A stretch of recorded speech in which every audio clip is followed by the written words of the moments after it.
Right now, I want to welcome to the program from the Independent Women's Forum, Julie Gunlock is with us. Julie, how are you? I'm doing well. How are you?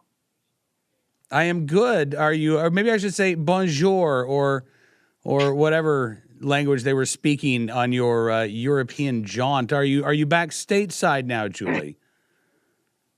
I am. Sadly, I am. No, I'm kidding. I love America, but it was a really nice trip. It was hard to come home. Lots of good food, having a cocktail at noon. I could get used to that. Wow. So this was a working vacation for you then? Partly, and partly not. Okay. So and it was very not. nice. So the days when you didn't have to work, you could have the cocktail at noon. Well, nice. I'm glad that you're with us. So, we call this the Nanny State Update.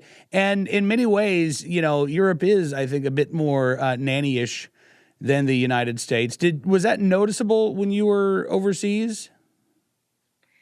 Well, no, I think that's really up in the air. I think Americans think that, and certainly they do have more restrictions on things like food and how farmers, what pesticides farmers can use, and what technologies they can use, and that certainly is a problem. But Europeans tend to be less litigious than Americans, and so you don't have things like for a very good example here is we were walking in Lyon, France. A friend of mine and I were walking in Lyon, France, and we saw these men rush out of it was a clothing store, a men's clothing store, and they rushed out and they had sort of a metal platform that they put down, and then a few seconds later, a man in a wheelchair came out of the building, and then he wheeled on, and they folded up this metal ramp and brought it back in the store, and so that store would not have been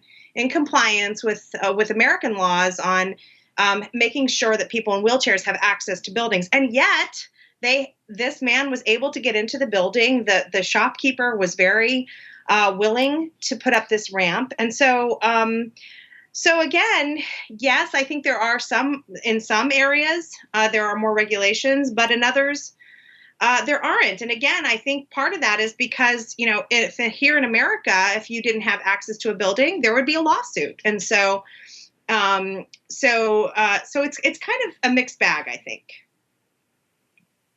All right.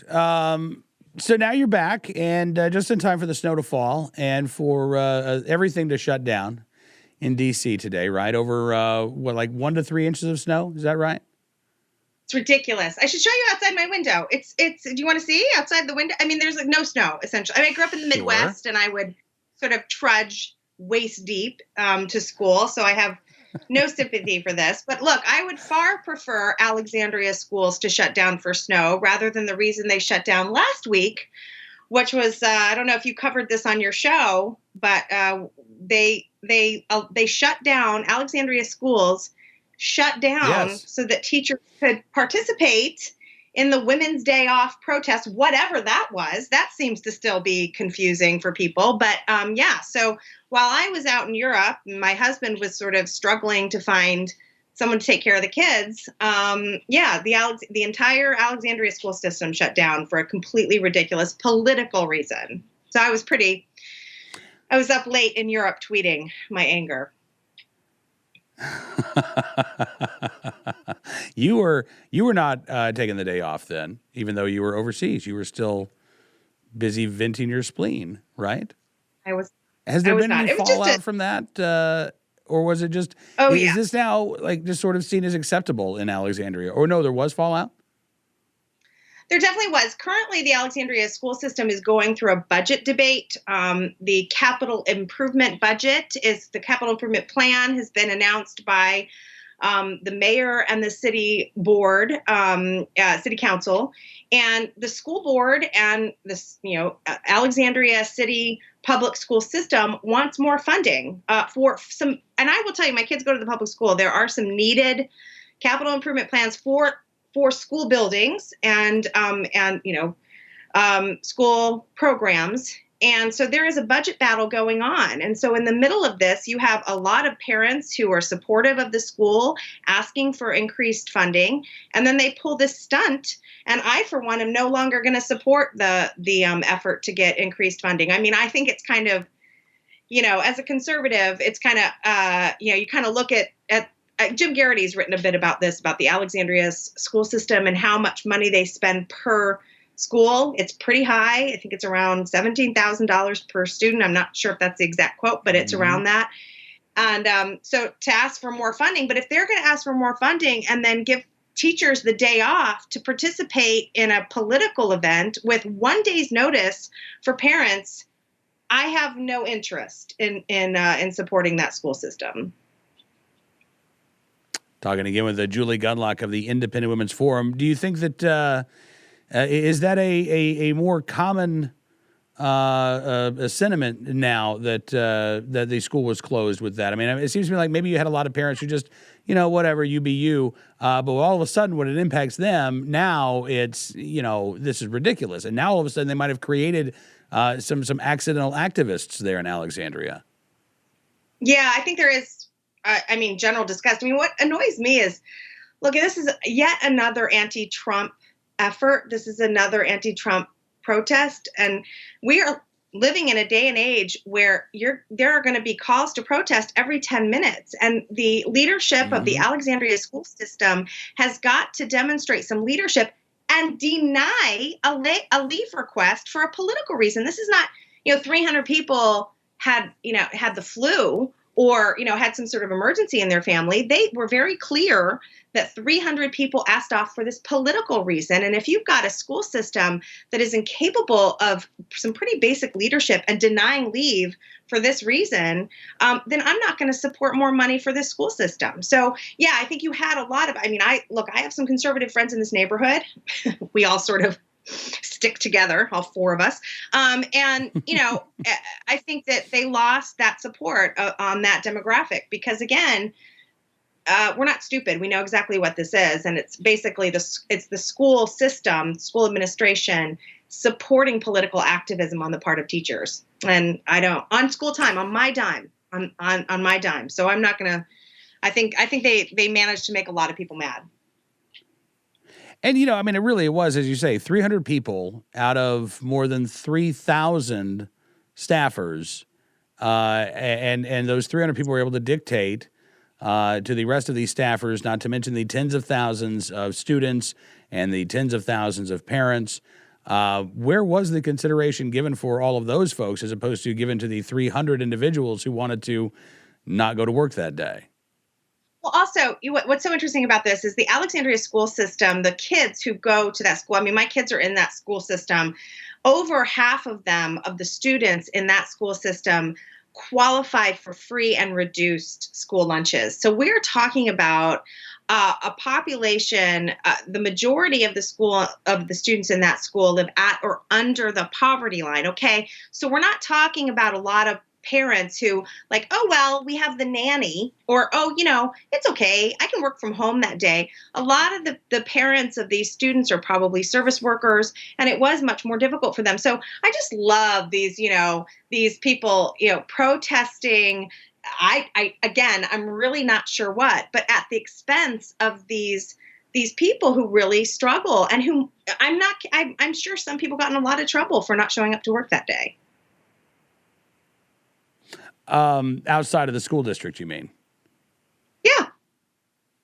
Yeah. Well, yeah. Well, people who don't. Plenty of people who got the parents who had to sort of scramble to find care for their kids because we were given 1 day's notice. It was an announcement made on Monday. The protest was on Wednesday, so you basically had Tuesday to find a babysitter. And I just don't think a lot of these people who are qualifying for a free and reduced price lunch have 15 nannies on their in their contact list. It's absurd. No. So again, I thought it was very thoughtless, and I think they've really harmed their trust with the community. And again, I don't know what they were protesting. Anything and everything. Moms Demand Action was out there using the protest to talk about gun violence. And There were other groups out there who were using the protest to talk about support for Planned Parenthood. I mean, this was a protest that various groups could just attach themselves to, and use that as a springboard for their own little issues. That's what it was. I mean, it was last week, right? And we've kind of already forgot about it. I mean, I don't think there was really any lasting impact for the protest. I haven't heard of any. I certainly haven't seen any evidence of any. But, I also think that there's this expectation among those teachers and among those individuals who did say, you know what, I'm going to participate in this. I'm not going to work. Anybody who's inconvenienced by this, well, you know what? If their bosses don't understand, then their bosses are part of the problem, right? Like any parent who would have trouble explaining to their boss that, listen, they shut down the school and I'm going to take off, or I don't know what I'm going to do. They're just, they're pawns of the patriarchy too, Julie. And there's no sympathy for those individuals, right? Because it's just another example of, this moral self-righteousness on the part of these teachers, exposing the patriarchy and exposing all this stuff that's going on. But what bothers me is the complete ignorance to the country they live in. This is the best country in the world for women. I mean, what are we talking about? Wage gap, which is a myth. I mean, it's not just IWF and myself and some of my colleagues who have debunked the wage gap. Hannah Rosen, who's a feminist liberal writer, has debunked the wage, and many other liberal feminists. Christina Hoff Sommers over at AEI has done incredible work. Carrie Lucas and Sabrina Shaper have done incredible writing on the wage gap. It is a lie. If you take away all the other variables, that women want more time off, that women tend to want more flexibility, all of these other variables, women actually make more than men. So I just don't understand this protest of this great inequality that women deal with. Women have amazing opportunities in this country, and they have choices. And so what these protests do is sort of, they perpetuate this idea that women in America are really suffering. And what frustrates me is that there are women overseas in countries in the Middle East, in some Asian countries, that are really, truly suffering, and we ignore them. And then, we focus on these silly, anxiety inducing problems that women have sort of made up in this country. So, I think there are some real problems with supporting these movements. I understand that teacher administrations, Alexandria school system had to deal with this, but there was a lot better way, and certainly giving into these kinds of tantrums is not the way to handle it, particularly, again, at a time where there's going to be a protest or a call to protest every other week. Yeah. Have you heard when the next one is going to be in D.C.? I want to make sure that I'm nowhere near the place. Although I imagine that at some point there's also, there's the law of diminishing returns. At the same time, the weather's getting better, and it'll be kind of nice to be out in D.C. for a few months before the oppressive heat and humidity of the summer take in. So we may actually see a surge in protests in like April and May in the D.C. area, I think. If they were smart, yeah, they would do that. But who knows? They might. Washington's a beautiful place to be in the spring, so we might see some more calls to get outside. All right. In the meantime, Julie, listen, I appreciate you coming on the program. It is always good talking with you. I'm glad you made it back safe and sound to the United States. And I'll get with you off air, because I'm actually going to be up in the D.C. area, so maybe we can see each other. Because I know that you bought me an anti-smoking device. Yes, so I really want to see this. I did. It's only available in Europe. Sadly, it is not available here yet. It is a really, really, really cool device. Maybe I can come on the show and talk about it at some point. It was it's fascinating, the stuff that they have over there. So yes, I bought you one because I care about you. I'm looking forward to being and I appreciate that. And now I get to be like a hipster smoker. Because it's not available. Oh, you like this? Well, you can't have it because they don't sell it here in the United States. It's special. I got you the black. I was gonna wax my mustache and do some intricate carvings for the beard and just go full hipster. But I won't. No, I won't do any of that. No. All right. Julie Gunlock, thank you as always. Make sure you're following Julie on Twitter at jgunlock. You can read her stuff at iwf.org. She's all over the internet, but that is a great place to find where she's been writing.